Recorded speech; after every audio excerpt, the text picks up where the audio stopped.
Hello everyone, good afternoon. ছন্দস লাইফস্টাইলের নতুন আরেকটি ভিডিওতে তোমাদের স্বাগত।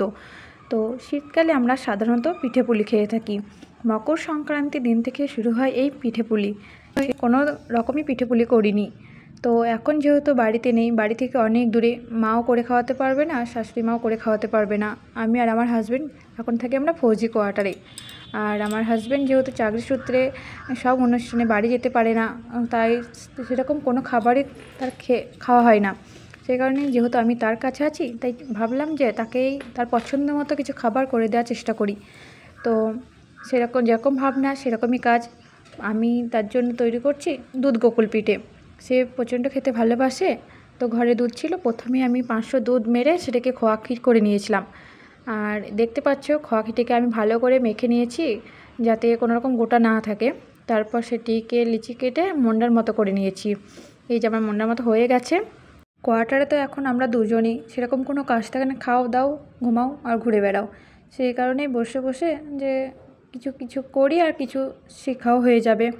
তো তারপর আমি একটি পাত্র নিয়েছি, পাত্রতে 1/2 কাপ মতো আমি ময়দা নিয়েছি আর 1/2 কাপ মতো আমি আতপ চালের গুঁড়ো নিয়েছি। আতপ চালের গুঁড়োটি দেওয়ার কারণ এই কারণেই যে যাতে ভাজার পর সেই খাবারটি মচমচে হবে। একবারে যে ময়দা দিলে যে নেতিয়ে পড়ে সেরকম হবে না, মচমচে হবে। এরপর আমি সামান্য পরিমাণে বাটার আর পরিমাণ মতো লবণ নিয়েছি। এটিকে বাটারটা দিলে খেতে টেস্ট হয়। আর তারপরে সেটিকে ভালো করে মেখে নিতে হবে।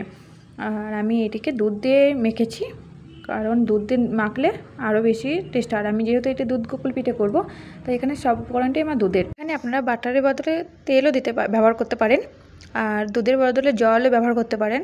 তবে জল দিয়ে আমি না করে, আমি দুধ ছিল সেই জন্য আমি দুধ দিয়েই করার চেষ্টা করলাম। তারপর আমি সামান্য পরিমাণ একটু জল দিয়েছিলাম, কারণ দুধ দিয়ে সবটা হচ্ছিল না, তাইতে সামান্য পরিমাণে জল দিয়ে আমি ব্যাটারটি করে নিয়েছি। এই দেখতে পাচ্ছ আমার ব্যাটারটি না পাতলা না ঘন, সেরকম হয়েছে। তারপর আমি একটি কড়াই নিয়ে কড়াইটি গরম করার পর তার তেল দিয়েছি।